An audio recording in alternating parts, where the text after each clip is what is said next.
నమస్తే, welcome to Kiran TV news. మీకు pick చూపిస్తా చూడండి. వీడెవడో తెలుసా? అజయ్ దేవ్ అనే ఒక దౌర్భాగ్యుడు అని మీరు ఎందుకు అంటారు అతన్ని అని మీరు అనొచ్చు. ఒక గర్భిణిని కాల్తో తన్నాడు. ఎవరి కోసం తన్నాడు అంటే, ఆదివారం ఏం జరిగింది అంటే, వైఎస్ఆర్సీపీకి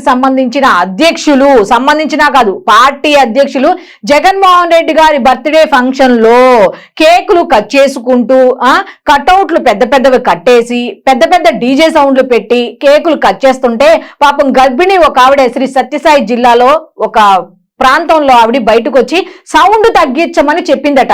గర్భిణి అంటే నిజంగా ఎంత గౌరవంగా చూస్తాం మనం. ఒక గర్భిణి, ఒక ఆడపిల్ల కడుపుతో ఉందంటే ఎంత ఒక దేవతలాగా, ఎంత పవిత్రంగా, ఎంత జాగ్రత్తగా, ఒక పసికందు కన్నా చాలా ఎంత సెన్సిటివ్ గా చూస్తాం మనందరం. మరి అటువంటి గర్భిణిని కాలితో తన్నిన దుర్మార్గుడు వీడు. కాలితో తన్నిన దుర్మార్గుడు, నికృష్టుడు, నీచుడు. ఏమని చెప్పి తినా కూడా చాలా తక్కువ పచ్చి బూతులు మాట్లాడాలి.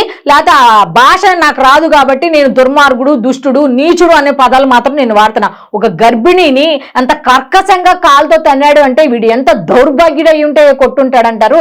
అయితే వీడికి ట్రీట్మెంట్ ఖచ్చితంగా చాలా మంచి ట్రీట్మెంట్ ఇచ్చారు.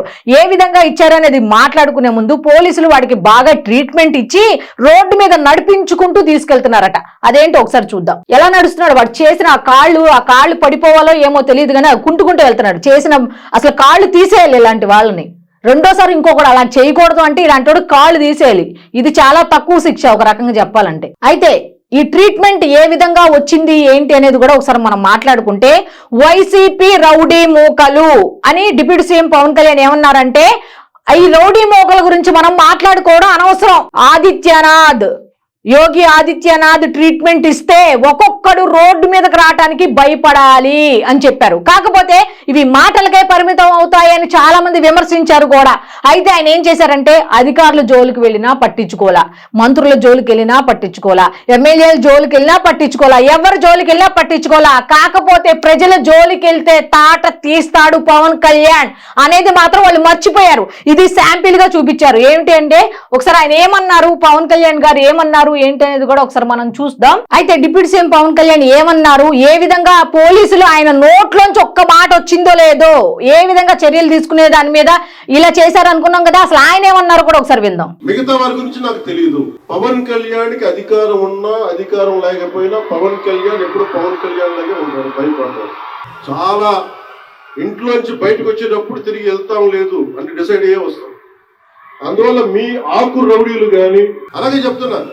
ఏదైనా మాట్లాడితే అధికారులు కూడా భయపడుతున్నారు. ఎందుకు భయపడుతున్నారు అంటే చెవులు చెప్తారు. అదే సార్ వాళ్ళ వెనక చాలా మంది రౌడీలు ఉంటారండి, కిరాయి హంతకులు ఉంటారంటే, మీకు కరెక్ట్ గా యోగి ఆదిత్యనాథ్ లాంటి ట్రీట్మెంట్ కనుక ఒక్కొక్కడికి ఇస్తే,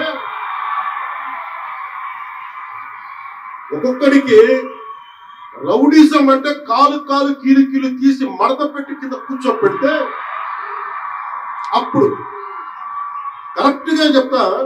విన్నారు కదా, ఒక మినిస్టర్ నోట్లో నుంచి ఒక భరోసా ఉన్నతాధికారులకు, నేనున్నా, శాంతి భద్రతలకు విఘాతం కలిగిస్తే ఎవరినైనా వదలొద్దు, నేనున్నా వెనకాల అన్న భరోసా ఇస్తే పోలీసులు కూడా ఏ విధంగా అన్ని వదిలేసి, అన్ని భయాలు వదిలేసి ఏ విధంగా ముందుకు వెళ్తారు, రౌడీలకు ఎటువంటి ట్రీట్మెంట్ ఇస్తారు అని చెప్పడానికే ఈ అజయ్ దేవుని ఈ విధంగా బుద్ధి రావాలి అని ట్రీట్మెంట్ ఇచ్చి రోడ్డు మీద నడిపించగలుగుతున్నారు. సిగ్గు శరం ఉంటే ఇటువంటి పనులు చేయకూడదు అని. ఇదంతా పక్కన పెడితే మనం ఒక టాపిక్ అయితే దీని మీద జనరల్ గా మాట్లాడుకుందాం. అధికారంలోకి రాకముందే రప్ప అనే ఒక డైలాగ్ కి ఇంత విధ్వంసం సృష్టిస్తున్న వాళ్ళు 2029లో అధికారంలోకి వస్తే ఒక్కసారి ఆంధ్రప్రదేశ్ పరిస్థితి ఏంటి అనేది ఒక్కసారి ఆలోచించుకోండి. ఒక గర్భిణిని జాలి దయ లేకుండా ఒక అధినాయకుడి బర్త్డే కోసం అంత కర్కశంగా ప్రవర్తించాడు ఒక వ్యక్తి అంటే మిగతా వాళ్ళ పరిస్థితి ఏ విధంగా ఉండబోతోంది, ఆ 2029లో అధికారంలోకి వస్తే పరిస్థితి ఏ విధంగా ఉండబోతుంది ఒక్కసారి మీ ఊహకే వదిలేస్తున్నా. ఇంకొక విషయం ఏంటంటే, మీరు 2029లో ఆలోచించుకోండి, జనసేనకి వేస్తారా, లేకపోతే టీడీపీకి వేస్తారా, బీజేపీకి వేస్తారా, ఇవన్నీ కాదు, కాంగ్రెస్ కేసి షర్మిలని ముఖ్యమంత్రిని చేస్తారా, అది మీ ఇష్టం.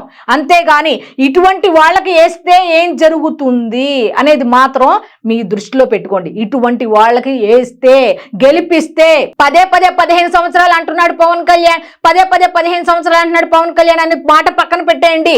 పవన్ కళ్యాణ్ మాట కూడా వద్దు, పవన్ కళ్యాణ్ కూడా గెలిపించొద్దు.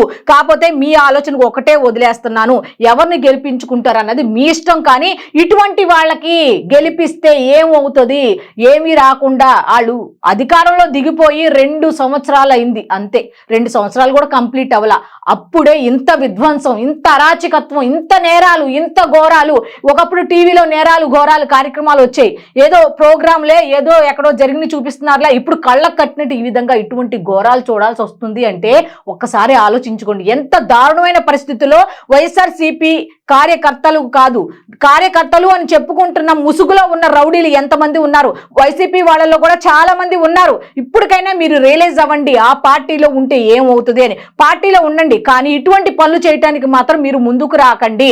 పార్టీ అధినాయకుడి బర్త్డే కోసం ఎవరు శిక్ష అనుభవిస్తున్నారు, బర్త్డే నువ్వు చేసావు కానీ శిక్ష ఎవరు అనుభవిస్తున్నారు, అక్కడ కూర్చున్నారు. ఇప్పుడు జగన్మోహన్ రెడ్డి వచ్చి నిన్ను కాపాడతారా, ఎవరొచ్చి కాపాడతారు? ఇప్పుడు ఆ గర్భిణికి గర్భస్రావం అయ్యి బిడ్డను పోగొట్టుకుంది, నువ్వు ఇస్తావా? ఎవరిస్తారు దీనికి? ఇటువంటి దురాగతాలు ఆగాలి అంటే మీరు ఆలోచించుకోండి. 2029లో ఎవరిని గెలిపించాలి? అసలు ఆ వైఎస్ఆర్సీపీ అనే మాట పదాన్ని మర్చిపోతారా?